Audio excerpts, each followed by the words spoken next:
Ayo.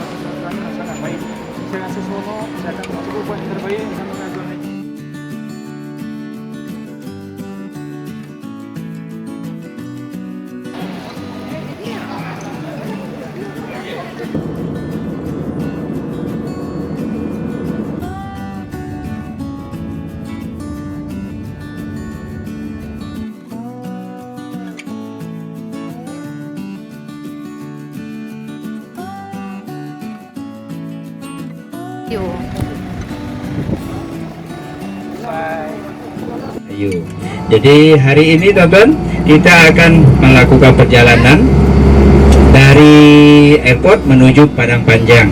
Mari perkenalkan pilot kita, Ferry ya, namanya Ferry ya. Kemudian co-pilot kita ya, itu namanya Ricky. Namanya Ricky ini akan banyak berhubungan dengan tuan-tuan nanti. Awal mulanya kita nanti akan pergi makan tengah hari lebih dahulu di rumah makan Pasir Piaman.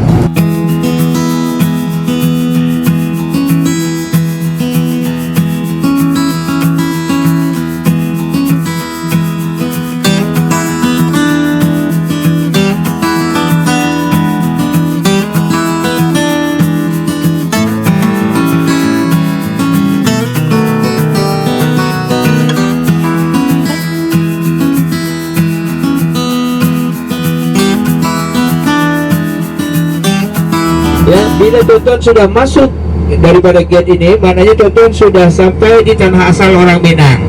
Jadi nenek moyang orang Minang ini mula-mula mereka duduk di mana?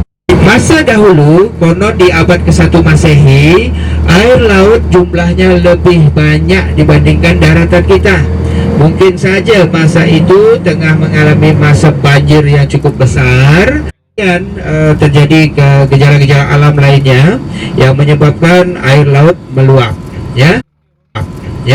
Di saat itulah nenek moyang orang Minang yang dikenal dengan nama Sri Maharaja Diraja datang ke Minang ini, yaitu datangnya ke Gunung Merapi, dan mereka kemudian mendiami sebuah kawasan di sisi timur Gunung Merapi, yaitu kawasan Pariangan. Nah, Pariangan itu mula-mula sekali bernama Pasumayam Koto Batu karena yang nampak hanya bebatuan saja.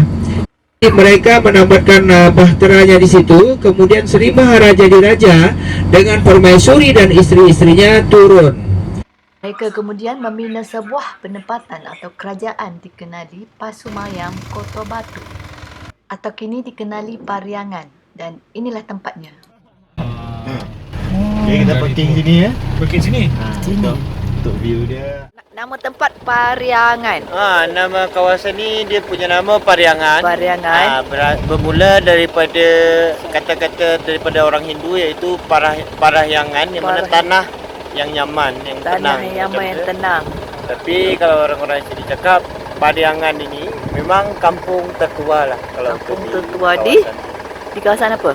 Ini di kawasan Tanah Datar. Tanah Datar. Tanah Datar. Okey. Ini air gunung di Pariangan, desa Pariangan yang menyalurkan air ke teres-teres untuk tanaman padi dan sayur-sayuran. Memang sejuk air. Nah, ni tengok sebelah kiri tuan-tuan ya. Ya. Air terjun Lembah Anai. Kedalamannya lebih kurang dalam 6 meter dan airnya sangat berasa sangat sejuk. Okey tuan-tuan? Dah nak turun? Okay. Dan untuk sampai dari sumber keluarnya mata air ini kita akan menjumpai 5 buah air terjun. Ya. Cantik.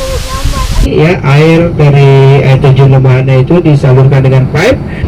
Ya, jadi airnya fresh. Di sebelah air terjun ni terdapat jalan kereta api yang Masa zaman Jas. Oh, Dibina pada tahun 1880 ya. Kegunaannya dahulu untuk mengangkut bahan tambang, emas ya, kemudian rempah-rempah serta beras. Ya, oleh orang-orang pegunungan. Dan mengiringi sepanjang jalan ialah aliran sungai di tepian hutan.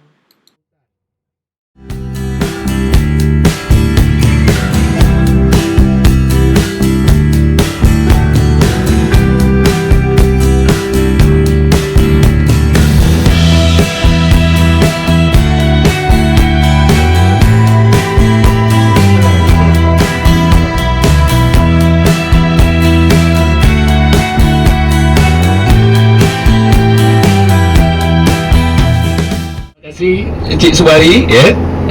Assalamualaikum Uda dan Uni semuanya. Dayat panggil Uda dan Uni ya, supaya lebih akrab karena sudah berada di Minangkabau. Juga insyaAllah akan menemani perjalanan Uda dan Uni. Lambat-lambat hari pertama, hari kedua, tak pun yakin semua akan pandai semua cakap Minang ya.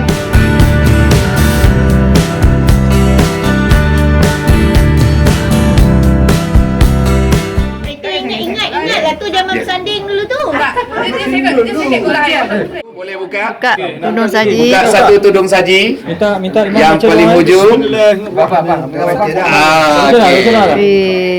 Okey, baru nanti yang lain pada lauk dia yang ada kat dalam. Ya, Pak? Oh ya, boleh, boleh.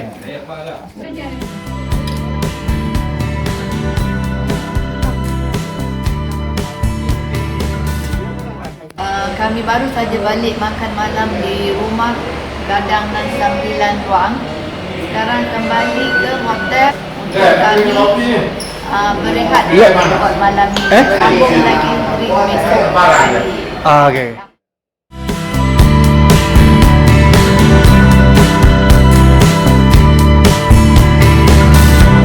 Kahwin ya. Dogi untuk anak-anak kahwin. Harga special. Tunjuk bapak-bapaknya kan. Alif.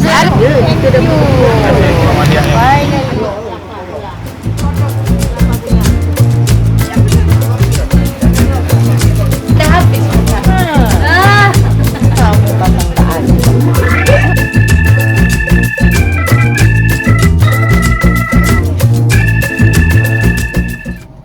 Nah, 75.000 tahun silam meletuslah gunung-gunung purba di sini seperti Gunung Toba, Gunung Tinjau, meletus yang sangat dahsyat, di mana Gunung Tinjau meninggalkan kaldera yang sangat luas dengan tasik di dalamnya yang bernama Tasik Maninjau, panjang 31 km, lebar 8 km, dalamnya 495 meter. Ini Balai Rungsari, tuan-tuan, tempat orang bermusyawarah. Ukirannya ini ada menggambarkan beberapa jenis bunga-bungaan yang ada di sini, atau dikenal juga dengan sebutan bunga si kambang manik, bunga kemakmuran yang ada di Minangkabau. Kemudian ada juga penggambaran itiak pulang patang.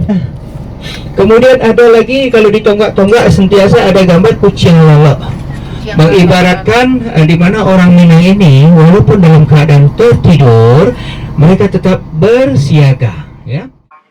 Perhubungan di kalangan masyarakat Minang dikatakan masih rapat dan saling mengenali. Rumah si A, itu siapa? Itu si B ya. Dia masih kenal sebab masih ada pertemuan-pertemuan secara besar antar masyarakat. Kemudian aktiviti dia pun juga banyak dihabiskan di alam ya, semacam pertanian atau semacam perniagaan. Nah, itu yang buat dia jumpa dengan semua orang kat sini. Kami kemudian singgah di Kampung Sigando untuk melihat sebuah masjid tua. Di Kampung Sigando.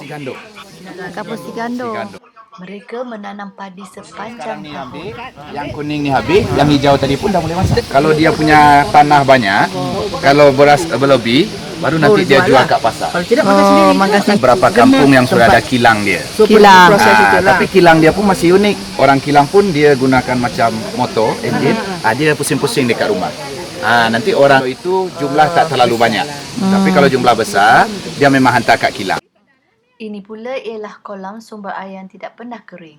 Di dalamnya terdapat mata air yang sentiasa mengalir keluar daripada perut bumi. Buat apa tu? Pakcik ini sedang membuang pokok-pokok rumput di dalam air supaya kita nampak dasar kolam. Tak ada apa-apa ke dalam ni. Tak ada apa-apa, tak ada. Kakek-kakek satu. Kalau saya dia bilang kalau mau masuk sini baca ayat sikit. Sini. Walaupun nak masuk cuci ni kena baca. Daripada dalam rumah dia memancing, menangkap ikan. Kalau nak masak, tinggal pancing dekat kita. Agaknya. Tu banyak lagi ikan apa tu? Memang bela ya? Ini ikan bela. Pelihara. Oh, besar tu. Besar. Merah colour dia. Dia tunjuk je. 150 tahun lamanya dijajah Belanda. Bermula tahun 1600-an sampai tahun 1942. Nah, itu juga sebabnya Indonesia atau orang sini action dia mengikut daripada Belanda. Nah, kalau Malaysia ikut British ya, A, B, C, D, E dan seterusnya. Kalau di Indonesia adalah A, B, C, D, E dan seterusnya. Menurut Dayat lagi, Bukit Tinggi adalah kawasan yang paling sejuk di antara 7 bandar yang ada. Apalagi kalau kita bandingkan dengan bandar Padang. Nah, Padang itu memang salah satu bandar besar juga, tapi cuacanya sangat panas. Itu dekat daripada airport. Nah, sebab dia sudah dekat dengan lautan lepas Samudra Hindi atau Samudra Hindia ya.